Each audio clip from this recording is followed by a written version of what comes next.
y lamentablemente hace unos momentos encontramos el cuerpo sin vida de esta jovencita, la cual coincide con sus características físicas aún en el estado de descomposición en que se encontraba por la temperatura y los rayos del sol, ya que estaba pues en un terreno alejado, expuesta también al sol, y así como la ropa, la indumentaria que usaba el día que ella desapareció cuando abordó un vehículo de la plataforma Didi.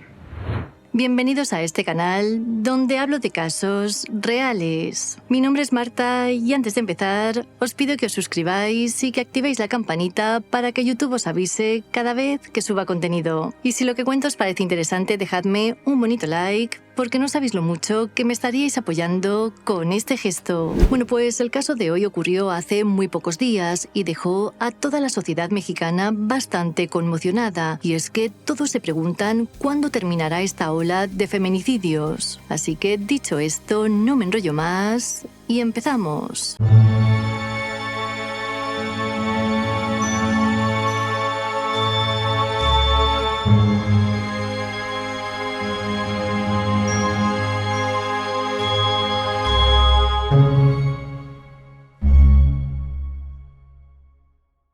La joven de la imagen era Paola Andrea Bañuelos Flores, quien para el momento de los hechos tenía 23 años y estudiaba psicología en la Universidad Autónoma de Baja California, México. Nacida en Mexicali, una ciudad del estado de Baja California, como cualquier chica de su edad, a Paola le gustaba divertirse y salir con sus amigos, algo que hizo la noche del 7 de julio de 2024. El problema es que en esta ocasión tuvo la mala suerte de cruzarse con un auténtico monstruo que acabó con su vida de manera brutal.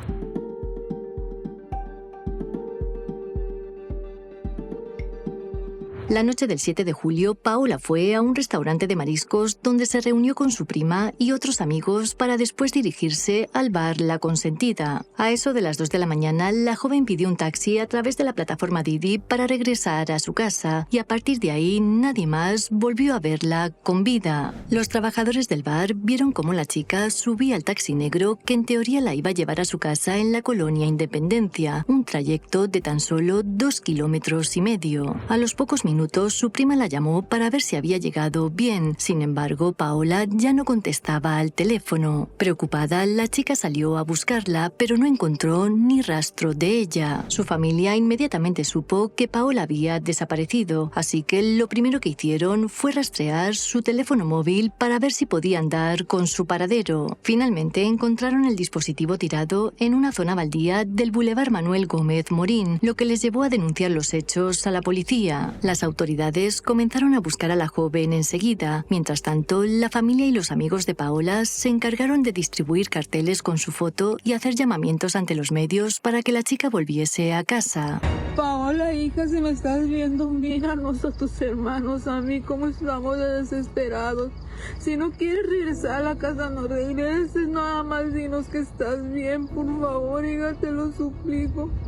Tu hermanita está sufriendo, tú sabes cómo es unida a ti. Hija, lo que sea, lo que tú quieras, lo que hayas hecho, no hayas hecho, comunícate. Si yo te hice daño, si te fallé, perdóname. Los agentes centraron su atención en el conductor que esa noche la había recogido en su taxi por varios motivos. Para empezar, fue la última persona que había visto a Paola, por no hablar de que él también estaba en paradero desconocido. No hay nada, no hay indicios, no hay nada, solamente que este muchacho taxista, si no tiene nada que ver, que aparezca, que nos dé una declaración, que nos diga qué pasó. Es la única forma en la que podemos también encontrarla, si él nos dice si la dejó en la casa, no la dejó. Y gente, ayúdenos por favor con la búsqueda, que se apiade de mí, si él no tiene nada que ver, que dé su declaración, que se acerque a fiscalía, que no tenga miedo, que nada debe, nada teme. Por desgracia, el 11 de julio, es decir, 4 días después de la desaparición, un equipo de búsqueda encontró el cuerpo sin vida de Paola en un terreno baldío a las afueras de Mexicali, a unos 20 kilómetros del lugar donde se subió al taxi.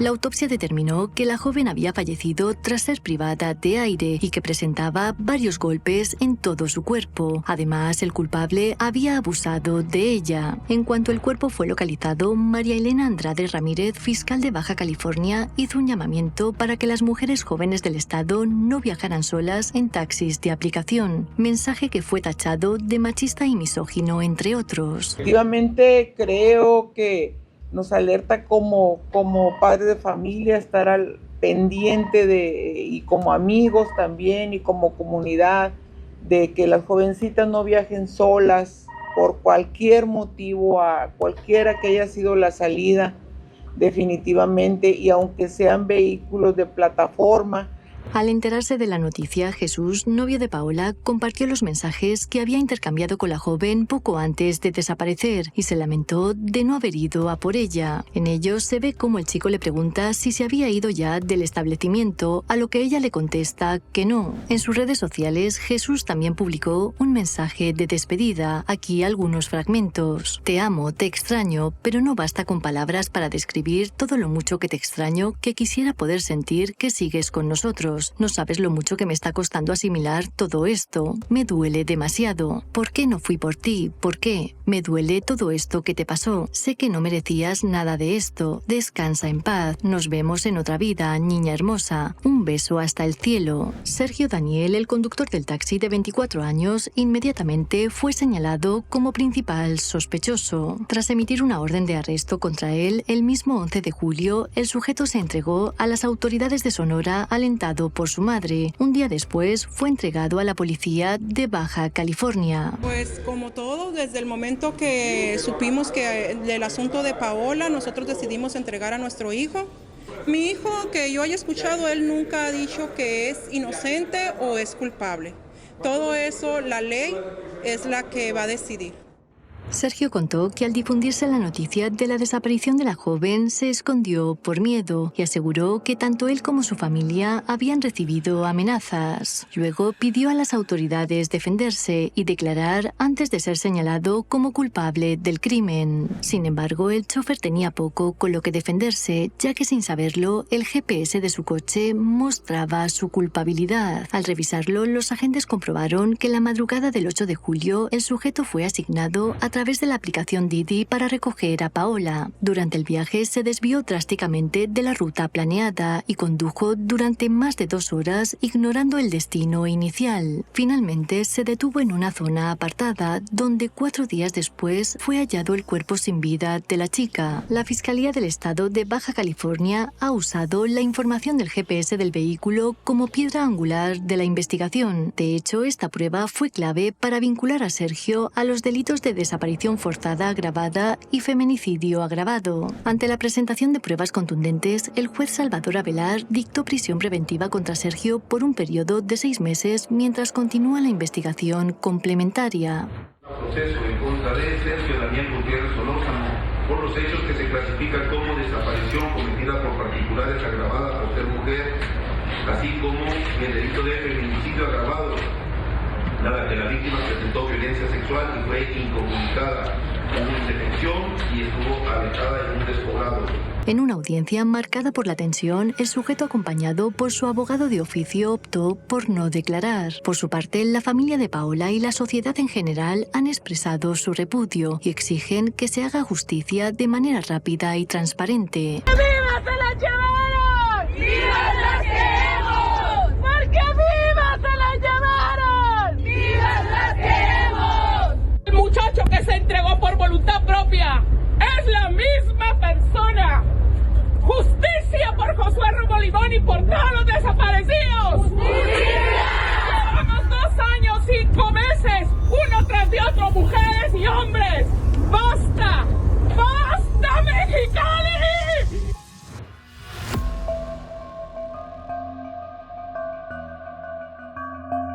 Durante estos días ha salido a la luz más información sobre Sergio, como por ejemplo que consiguió el empleo en Didi 17 días antes de los hechos, que fue miembro del ejército mexicano o que tenía antecedentes penales. Por sus redes sociales se supo que era fan de El Temach, un creador de contenido que ha manifestado en repetidas ocasiones su rechazo a las mujeres y quien lanza mensajes a sus seguidores aparentemente con la finalidad de ser mejores. También en su contenido resaltan frases en contra de las mujeres, donde frecuentemente las cataloga como fáciles. La fiscalía contó algo que impactó a todos, y es que al parecer tenían el testimonio de una mujer que subió al taxi de Sergio poco antes de la desaparición de Paola. La mujer declaró que la noche del 7 de julio, durante su trayecto, el chofer le hizo preguntas incómodas y la acosó. Al llegar a su destino avanzó varios metros y le pidió salir con él, pero ella logró bajarse del vehículo después de varios forcejeos.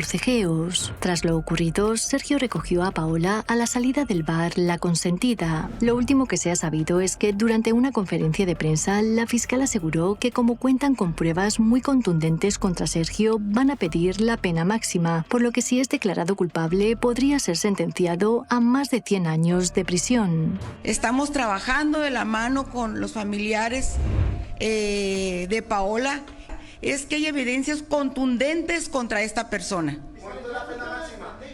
Podemos pedir hasta 60 años de sentencia condenatoria por cada uno de los delitos, lo que sumaría más de 100 años en su contra. La funcionaria explicó que los delitos de feminicidio y desaparición forzada son crímenes que estipulan penas de hasta 60 años de cárcel, por lo que podría pasarse toda la vida en prisión. Estamos empezando, después de la vinculación a proceso, la investigación judicializada. No podemos descartar ningún dato, nada que nos pudiera afectar a la investigación. Declaraciones de la fiscal María Elena Andrade. Sin duda, el caso de Paola Bañuelos subraya la urgencia de abordar y prevenir la violencia de género en todas sus formas. Muchos creen que la sociedad civil y las autoridades deben trabajar conjuntamente para proteger los derechos de las mujeres y asegurar que casos como este no queden impunes. Es esencial garantizar la seguridad y dignidad de todas las personas, especialmente de las mujeres en cada rincón del país.